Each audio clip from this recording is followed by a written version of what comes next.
Nous empruntons maintenant l'ancien chemin de l'Âtre, renommé rue du Cimetière en 1864.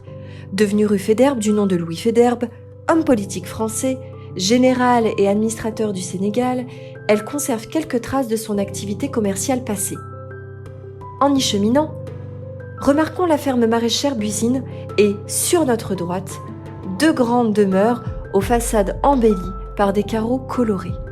Au carrefour, se trouvaient à proximité de l'ancienne ferme Équine, un maréchal ferrant et un estaminet à l'enseigne typique de son activité, à la réunion des marchands de vaches. En face subsiste la maison d'Henri Dauchy. Personnalité wavrinoise très connue pour sa boucherie, son don de guérisseur et sa présidence sportive wavrinoise, nous avons pu observer son buste au cimetière. Prenons l'ancienne rue des Marais, actuelle rue Raymond Poincaré, ancien président de la République. Sur notre gauche, une impasse perpendiculaire porte le nom de Maurice Vandal.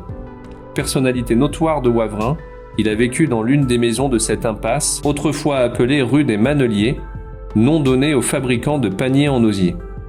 Arrêtons-nous ensuite au niveau d'une résidence récente. À son emplacement, se sont succédés plusieurs ateliers industriels. Le plus ancien connu, une fabrique de boutons datant de 1855, a employé jusqu'à 250 ouvriers. La nacre utilisée se retrouve encore dans les jardins alentours. Lui font suite les établissements Renault, un atelier de confection en activité jusqu'aux années 60, puis la menuiserie Escalec, dernière entreprise présente à cet endroit. Regagnons la rue Faidherbe en empruntant l'ancienne rue du Riez, renommée rue du 14 juillet, après la décision du président de la République, Jules Grévy, de faire de cette date une journée nationale. Nous sommes dans une rue étroite, à l'image des rues du Fouat et de Brossolette. Nous retrouvons la rue Faidherbe. Appelée autrefois rue de l'Église et rue du Péristyle, cette partie de son tracé était l'artère commerciale très active de la commune, avec de nombreux cafés et magasins.